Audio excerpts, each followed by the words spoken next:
Querido amigo, hoje nós temos como nosso objetivo estudarmos os capítulos 27, 28 e 29 de Números.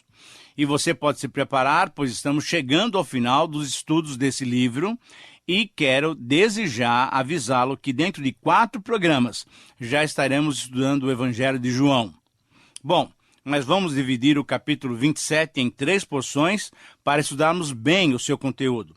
Em primeiro lugar, no versículo 1 até o versículo 11, nos é dada a lei sobre os direitos das filhas herdeiras. Esse episódio, a que nos referimos no programa passado, é significativo, pois demonstra a justiça que deveria padronizar os relacionamentos dos israelitas em Canaã. Temos então, conforme 26:33, o caso das filhas de um homem que não teve filhos homens. Uma vez que Israel entraria na Palestina e uma vez que o censo fora realizado e cada tribo receberia a sua porção do território e cada família receberia parte dessa porção maior, o pedido dessas descendentes de Manassés e de José era completamente justo. Olha só, Macla, Noá, Ogla, Milca e Tisa, filhas de Zelofeade, foram até Moisés preocupadas com a sua parte na divisão da terra.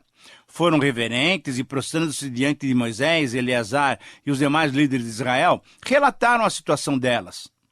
Seu pai, que morrera no deserto como consequência da incredulidade da primeira geração, não tinha gerado filhos homens, e assim não teria o seu nome computado entre os israelitas, e elas também não teriam a parte que lhes cabia na divisão da terra.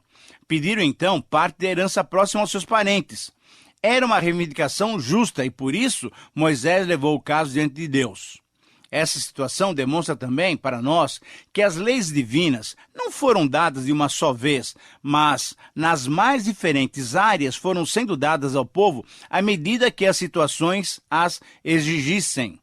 Conforme nós vimos em Levítico 24, 1 a 23, Números 15, 32 a 36. Então Deus respondeu e orientou a Moisés que o pedido realmente fosse atendido, pois era uma reivindicação justa. E Deus também aproveitou para estabelecer um princípio regulatório para os outros casos semelhantes que poderiam surgir pela falta de um descendente masculino. Querido amigo, esse episódio nos ensina que Deus é justo e deseja que o seu povo seja justo nos seus relacionamentos. É assim que você tem se relacionado com seus irmãos? Você tem sido justo com seus irmãos? Em segundo lugar, nos versículos 12 a 17, Deus anuncia a morte de Moisés. É isso mesmo. Moisés teve uma notícia triste. Estava agora com 120 anos e recebeu a notícia que não entraria na terra prometida. Deus então o conduziu à cordilheira de Abarim e do pico mais alto, o Monte Nebo. Moisés teve a visão de toda a terra de Canaã e de lá ele partiu na sua morte, conforme nós vamos verificar depois em Deuteronômio 32. Deus mostrou-lhe Canaã, mas disse que lá ele não entraria, pois conforme estudamos em 20, 1 a 13, ele não tinha santificado a Deus diante do povo.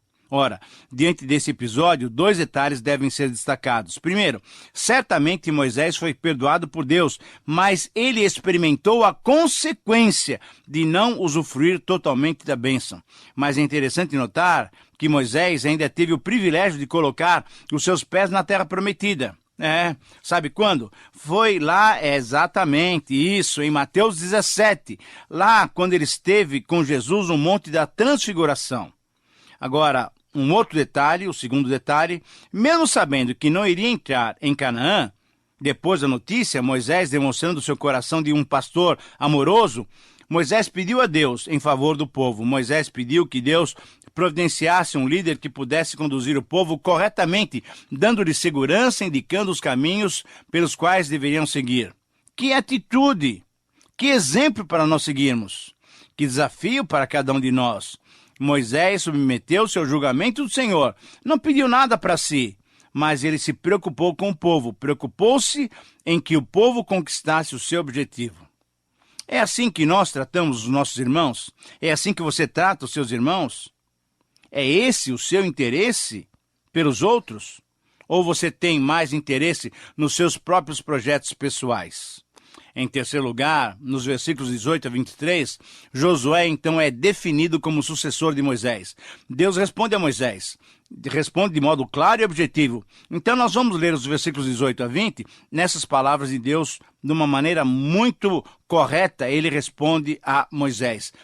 Disse o Senhor a Moisés: toma Josué, filho de Num, homem em que há o Espírito, e impõe-lhe as mãos. Apresenta-o perante Eleazar, o sacerdote, e perante toda a congregação, e dá-lhe à vista deles as tuas ordens. Põe sobre ele da tua autoridade, para que lhe obedeça toda a congregação dos filhos de Israel. Querido amigo, Moisés obedeceu prontamente ao Senhor, e assim Josué foi apresentado ao povo como seu sucessor. Sobre Josué, nós já o conhecemos um pouco, como auxiliar direto de Moisés e também como chefe do exército israelita. Estudamos sobre ele a primeira vez em Êxodo 17, 9 a 14, e ainda o vimos em outros textos, Êxodo 24, Êxodo 32, Êxodo 33 e também agora em Números capítulo 11. E nós ainda o veremos ainda mais no livro de Deuteronômio e depois no livro que leva o seu próprio nome, no livro de Josué. Mas o que se destaca nessa passagem é a expressão de Deus relativa a ele, Josué. Esse homem é o homem em que há o meu espírito, em que há o Espírito. Quando o Espírito Santo, querido amigo, controla e dirige a vida de uma pessoa, essa pessoa se destaca entre as demais. Josué, pelo Espírito Santo que nele habitava, tinha qualidades que o habilitavam para exercer uma liderança espiritual, como era necessário para aquela futura tarefa. E em relação a essa tarefa, vemos mais uma vez a sabedoria divina fazendo que, através de um processo tranquilo, ele fosse sendo reconhecido como novo líder indicado por Deus. Querido amigo, a minha oração é que você possa estar sempre sendo controlado e conduzido pelo Espírito Santo e que você espere com paciência, espere com paciência o tempo de Deus para a sua vida. Josué foi servindo e Deus, vendo a sua disponibilidade, o chamou para essa importante tarefa. Que você seja usado pelo Senhor, como foi usado Josué em toda a sua vida para a bênção do povo de Israel. Muito bem, passemos agora para o próximo capítulo, e no capítulo 28 nós vamos encontrar diversas regulamentações sobre as ofertas que deveriam ser oferecidas ao Senhor. Vamos dividi-lo em 5 porções para percebermos bem as suas lições. Em primeiro lugar, nos versículos 1 a 8, Deus dá orientações sobre as ofertas contínuas. Na verdade, essas regulamentações que veremos nesse capítulo 28 e também no capítulo 29, nos fazem perceber a intenção de Deus em demonstrar ao povo a necessidade da manutenção da santidade no relacionamento que tinham com ele. Essas ofertas eram ofertas diárias, eram ofertas voluntárias e eram também ofertas feitas por meio do fogo e da fumaça, possibilitando assim subir ao céu um aroma agradável ao Senhor. Essas ofertas diárias eram constituídas do oferecimento de um cordeiro pela manhã e um cordeiro à tarde, bem no finalzinho do dia, cordeiros de 1 ano, sem defeito. Deveria também ser oferecido um efa, isto é, um jarro, da melhor farinha amassada com 1 litro de azeite batido. E além disso também havia a libação, isto é, a oferta de bebida forte fermentada, provavelmente 1 litro de vinho derramado sobre o holocausto. Essa era uma das tarefas diárias dos sacerdotes, manter viva a lembrança da presença santa de Deus no meio do seu povo. Em segundo lugar, nos versos 9 e 10, temos as orientações sobre as ofertas do sábado. Essas ofertas aconteceriam a cada 7 dias e foram detalhadas, pois, além das ofertas diárias normais que vimos nos versículos anteriores, também deveriam ser oferecidas entre os períodos das ofertas oficiais, essas ofertas dos sábados. Essas ofertas eram constituídas também de 2 cordeiros de 1 ano, de 2 jarros de farinha da melhor qualidade, amassadas com azeite batido, regadas com 1 litro de vinho como libação. Essas ofertas do sábado eram importantes, pois até os dias de Jesus, conforme nós já estudamos em Mateus 12, 5, eram respeitadas e valorizadas dentro do judaísmo. Em terceiro lugar, nos versículos 11 a 15, temos as orientações sobre as ofertas mensais. Em relação a essas ofertas mensais, também alguns detalhes seriam diferentes. Além das ofertas diárias normais, deveriam ser oferecidos mais alguns animais, 2 novilhos, um carneiro, 7 cordeiros de 1 ano e também um bode como oferta pelo pecado. A oferta de cereal também deveria ser aumentada no seu volume.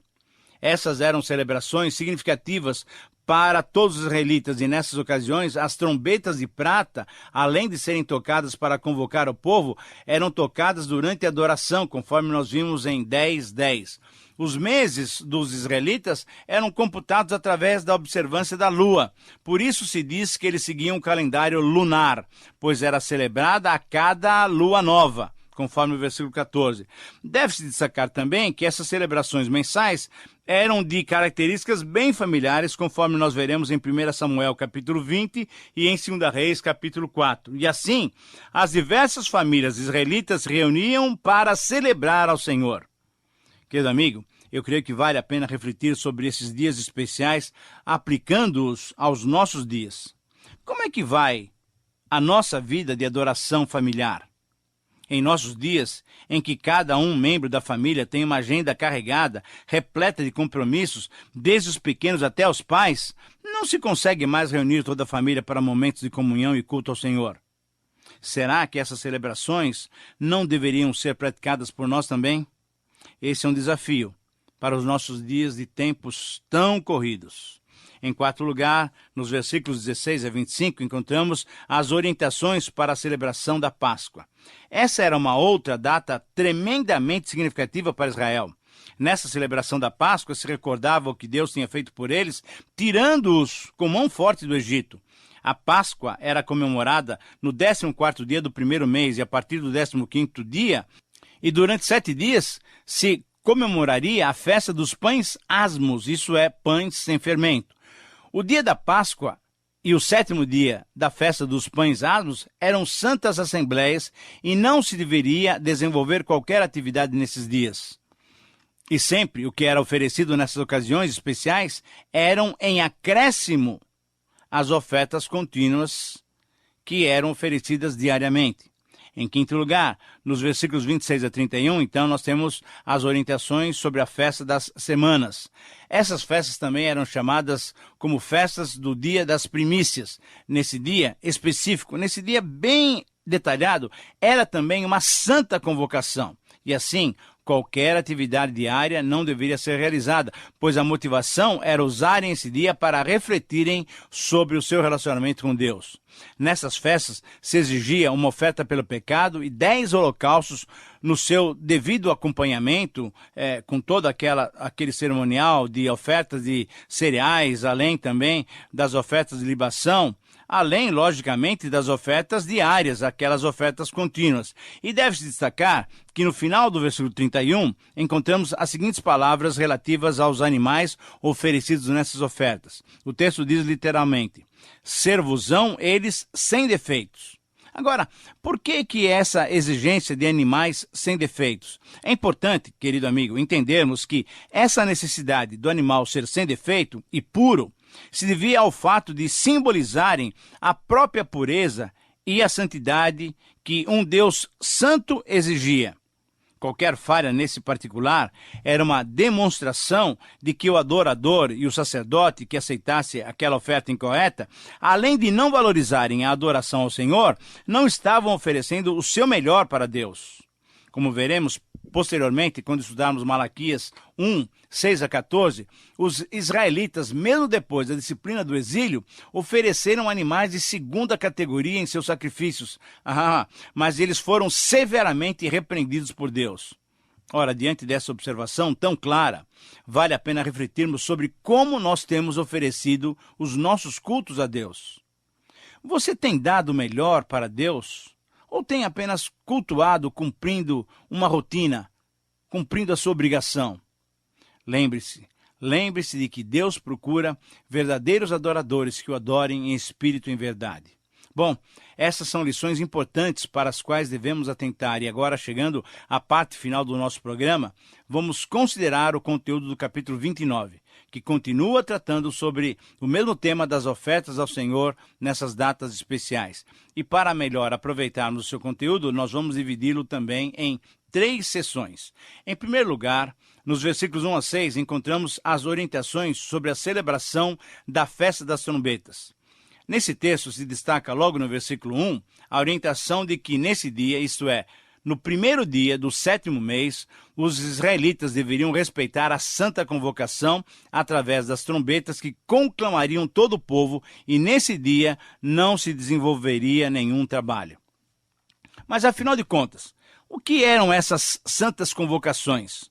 Quando observamos o hebraico, por trás da palavra convocação, encontramos o verbo com o significado de proclamar e convidar.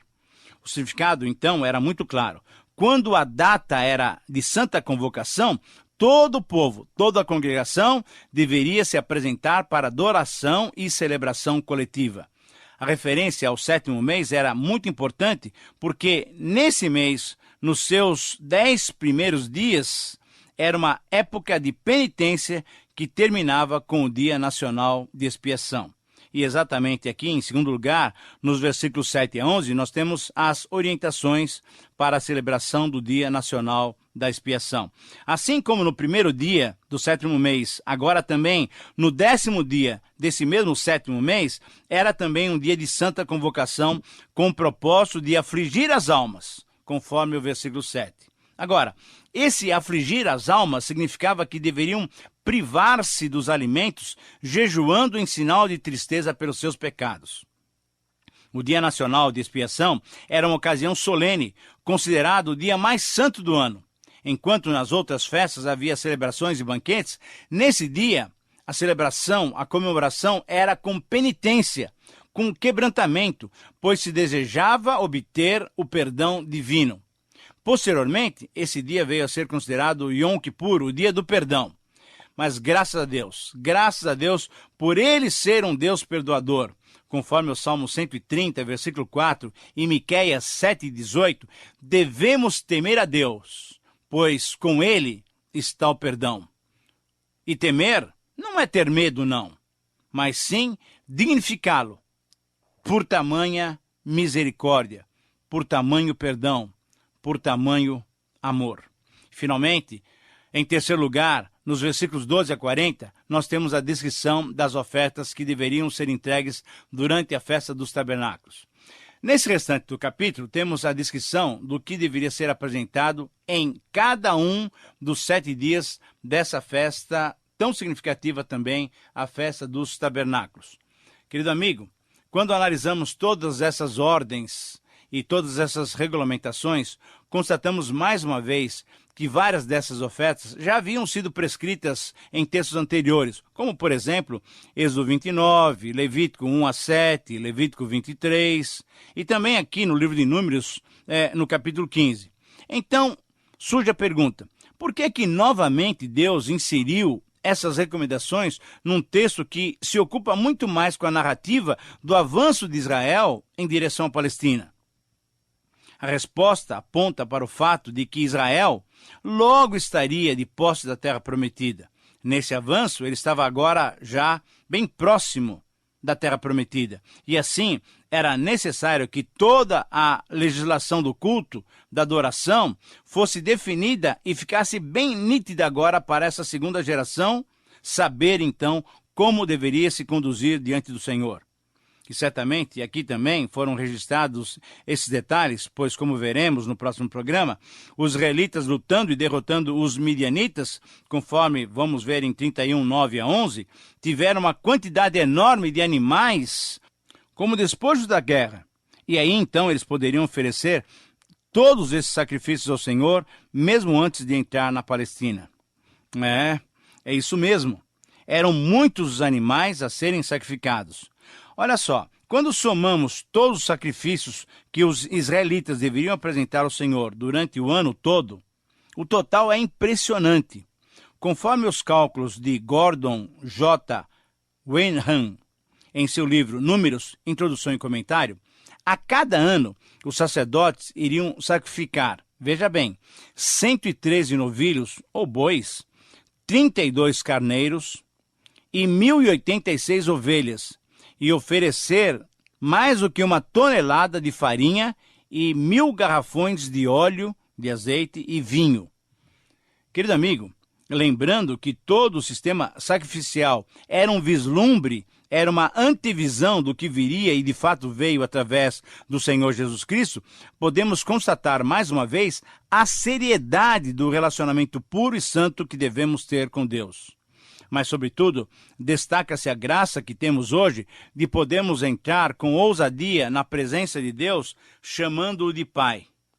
Ah, essa é uma bênção maravilhosa, uma bênção que nos trouxe a salvação que Jesus providenciou para nós, a salvação que Cristo nos oferece. Que possamos aproveitar, que possamos usufruir da liberdade que temos agora diante do Pai, pelo precioso sangue do Cordeiro que Deus nos deu. Esse Cordeiro que deu a sua vida por nós, esse novo e vivo caminho, que é descrito em Hebreus capítulo 10, versículo 19 em diante, nos dá exatamente essa dimensão. Um novo e vivo caminho que nos leva agora adiante, exatamente na presença de Deus, no Santo dos Santos. Você tem usufruído dessa liberdade? Você tem louvado a Deus por essa tão grande salvação? Você tem usufruído da intimidade que podemos ter com Deus, chamando-o de Pai, de Paizinho? Querido amigo, vale a pena refletirmos que no tempo da graça, realmente, temos experimentado graça e misericórdia sem iguais de um Deus santo que recebe a cada um de nós com muito carinho como filhos amados.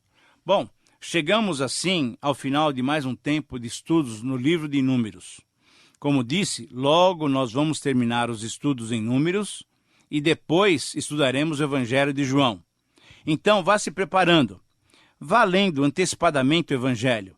Essa é a minha recomendação a você, para que então você possa aproveitar bem, ainda mais, os estudos e as lições que o Senhor vai nos dar no Evangelho de João. Querido amigo, eu quero agradecer mais uma vez a Deus por sua capacitação na observação, na interpretação, nas correlações e nas aplicações que Ele nos dá no estudo da sua palavra. Agradeço a Deus também a sua companhia. Escreva para nós por e-mail, por carta. Inclusive, o meu nome também está no Orkut. Eu tenho recebido algumas mensagens de alguns ouvintes pelo Orkut. Nós queremos nos comunicar com você. Para nós é um grande privilégio podermos ter essa comunhão com você. Que Deus o abençoe. Um grande abraço.